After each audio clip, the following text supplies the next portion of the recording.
Ahora veremos los espacios vectoriales más utilizados. Como hemos visto en el anterior ejemplo, podemos tener miles de espacios vectoriales, pero de esos miles de espacios vectoriales, los más utilizados en el álgebra lineal son los siguientes. El primero, los vectores reales de n componentes, la suma habitual de vectores, escalares los reales y el producto por escalar habitual. Ahora vamos a extender ya no a 3, sino a más componentes, R4, R5, R6. Geométricamente sabemos que R2 son rectas, R3 ya son planos, R4 ya son hiperplanos en un espacio de 4 dimensiones. R5 es también un hiperplano, pero en un espacio de 5 dimensiones. Entonces, obviamente, a partir de R4 ya no podemos graficar, pero sí sabemos que existen espacios multidimensionales. Y la suma habitual, eso quiere decir que si sumamos dos vectores de más de 3 componentes, la suma es primera con primera componente, segunda con segunda, hasta última con última, la suma normal de vectores.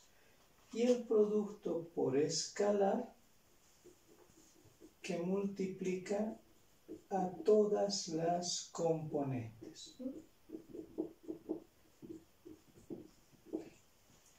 Ese es el primer espacio vectorial más utilizado. El segundo espacio vectorial utilizado está asociado a un conjunto o una estructura algebraica que se ve en álgebra 1, que son los polinomios de grado menor o igual a n, la suma normal de polinomios, escalares los reales y el producto por escalar normal en polinomios. Entonces, esto es polinomios de grado menor o igual a n. ¿Por qué? Porque un polinomio de segundo grado puede ser también un polinomio de tercer grado, porque su primer coeficiente es 0, ¿no? Entonces, cuando tenemos dos polinomios de grado n,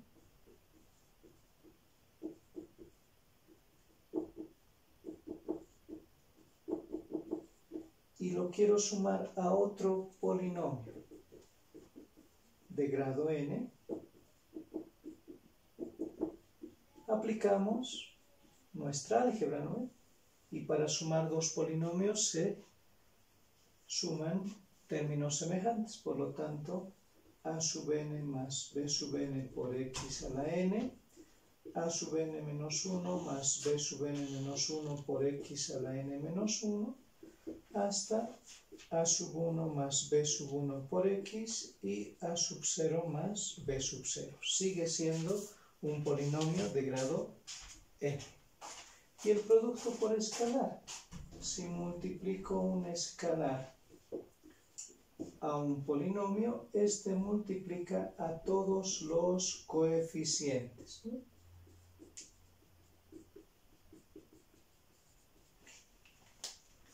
El tercer espacio vectorial es un conocido de cálculo 1. Las funciones de variable real, la suma habitual de funciones, escalares los reales y el producto por escalar habitual. Pero a diferencia de estos dos, como las funciones de variable real no tienen una estructura ordenada como los vectores o como los polinomios, simplemente decimos f más g y k por f de x. El cuarto espacio vectorial más utilizado es un viejo conocido de los primeros capítulos, las matrices de orden m por n la suma habitual de matrices como escalares los reales y el producto por escalar habitual.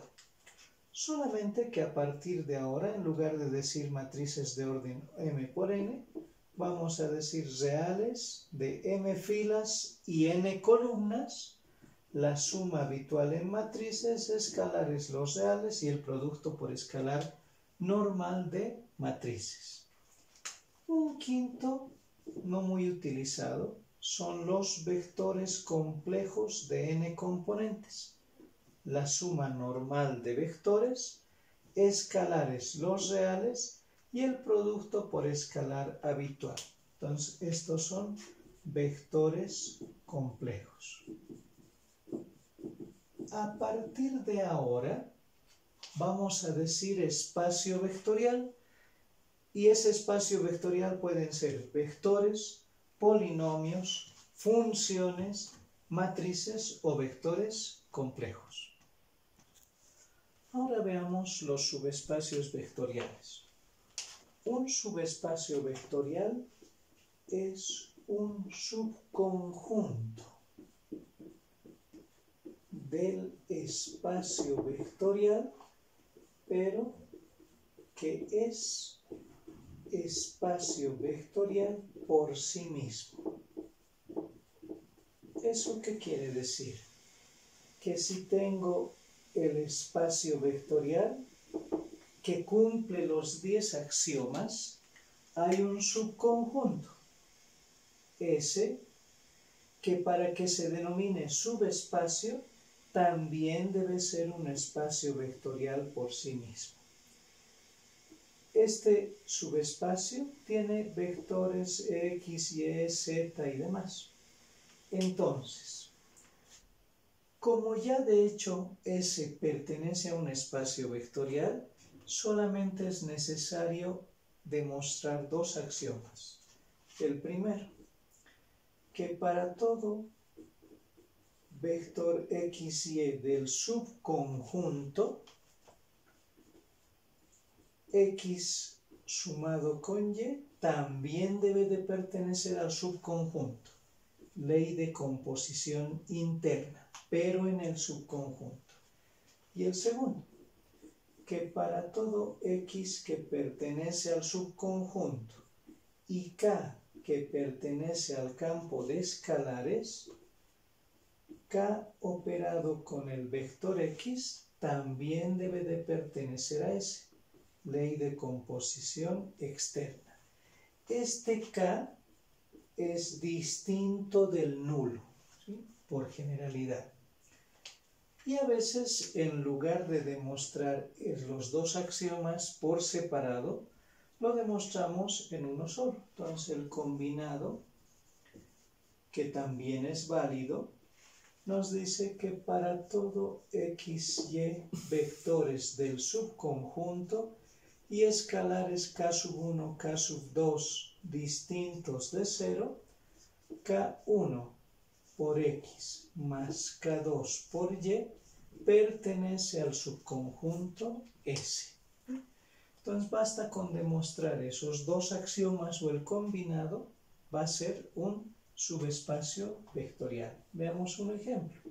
Nos dicen analizar si S es subconjunto o subespacio vectorial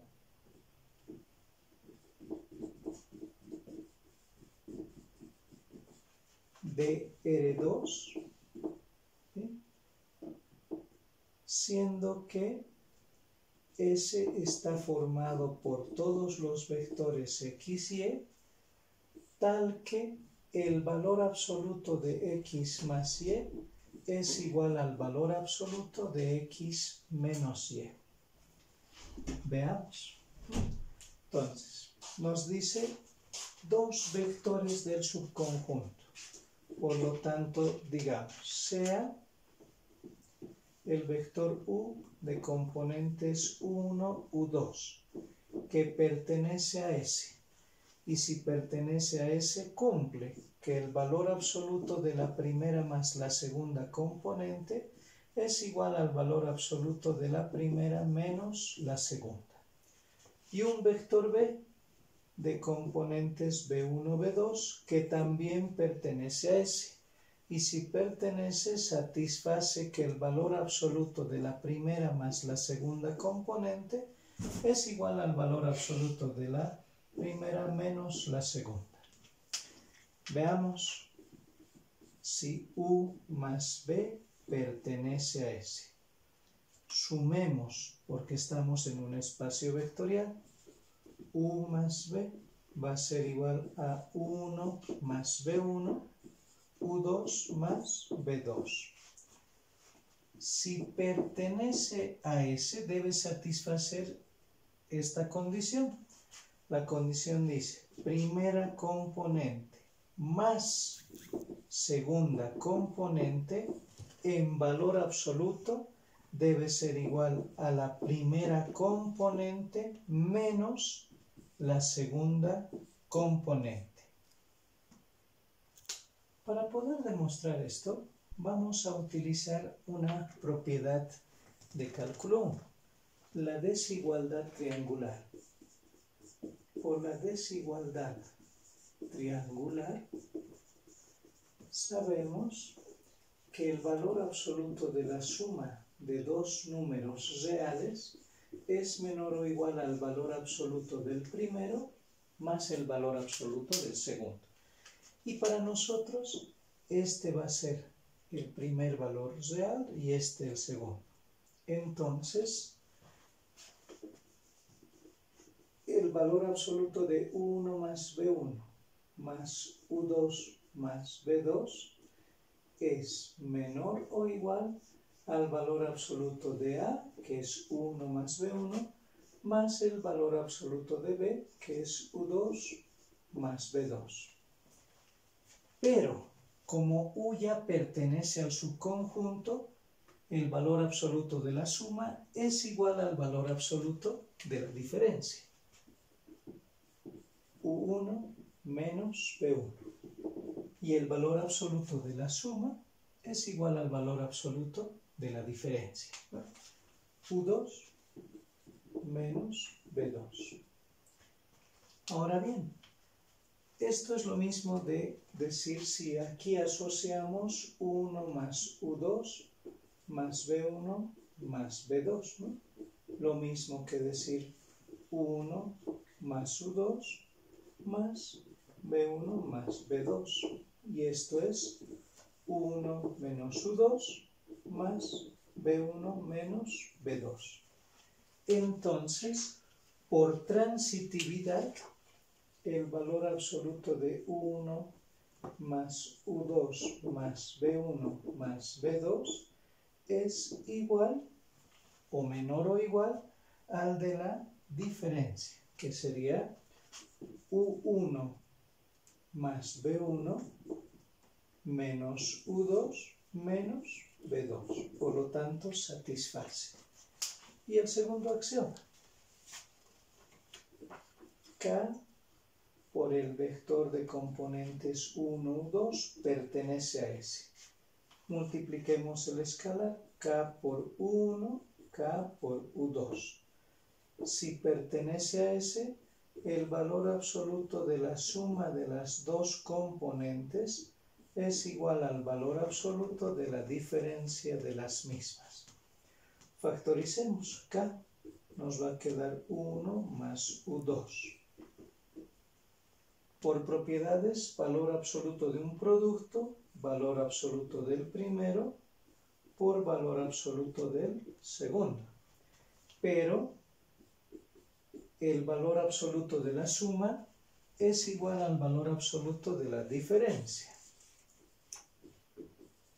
Y esto es lo mismo que decir K por 1 menos K por U2. Por lo tanto, satisface nuestro segundo axioma y podemos concluir que S es un subespacio en R3. Ahora analicemos otro ejemplo. nos dicen que en el espacio vectorial de las funciones de variable real, la suma de funciones escalares, los reales y el producto por escalar habitual, analicemos si t, que está formado por todas las funciones, cuya primera derivada más la integral de 0 a x de la función es igual a x, forma un subespacio vectorial. Para ello, tenemos que darnos dos funciones, es decir, sea f de x que pertenece a t. Y si pertenece a t, satisface que su primera derivada más la integral de la función es igual a x. Y una segunda función, g de x, que también pertenece a t, que cumple que su primera derivada más la integral de la función también vale x. Entonces ahora tomemos el axioma combinado. K1 por f de x más K2 por g de x debe de pertenecer a t. Y si pertenece a t, debe cumplir el axioma que nos dice que su primera derivada más la integral de 0 a x de la función debe ser igual a x. Sabemos que por propiedades de cálculo, la derivada se distribuye a una suma de funciones. Y la derivada de una constante por una función es la constante por la derivada de la función. Entonces esto es K1 por f' más K2 por g'. La integral se distribuye a la suma de funciones. Y la integral de constante por función es constante por la integral de la función. Entonces más K sub 1 integral de 0 a x de f de x diferencial de x más K sub 2 integral de 0 a x de g de x diferencial de x, y eso debe de ser x.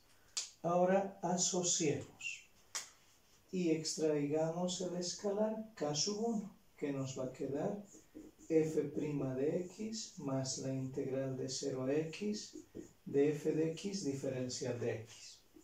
Factorizo K sub 2, g' de x más la integral de 0 a x de g de x diferencial de x. Todo esto debe ser igual a x. Pero, como f' más la integral de 0 a x de f pertenece a t, eso vale x. Y g' de x más la integral de 0 a x de la misma función, como pertenece a t, también vale x. Y eso debe de ser igual a x. Factorizando, K1 más K sub 2 por x debe ser igual a x. Lo que implica que K sub 1 más K sub 2 debería de ser igual a 1. Pero ahora vayamos a la definición del subespacio. La definición claramente dice para todo K sub 1, K sub 2 del campo de escalares. Para todo K sub 1, K sub 2. Y esta ecuación no se cumple para todo K sub 1, K sub 2 de los reales. No se va a cumplir. Solamente para algunos. Por ejemplo, K1 vale 0,5 y K2 vale 0,5. Pero si K1 vale 1 y K2 vale 3, no se satisface.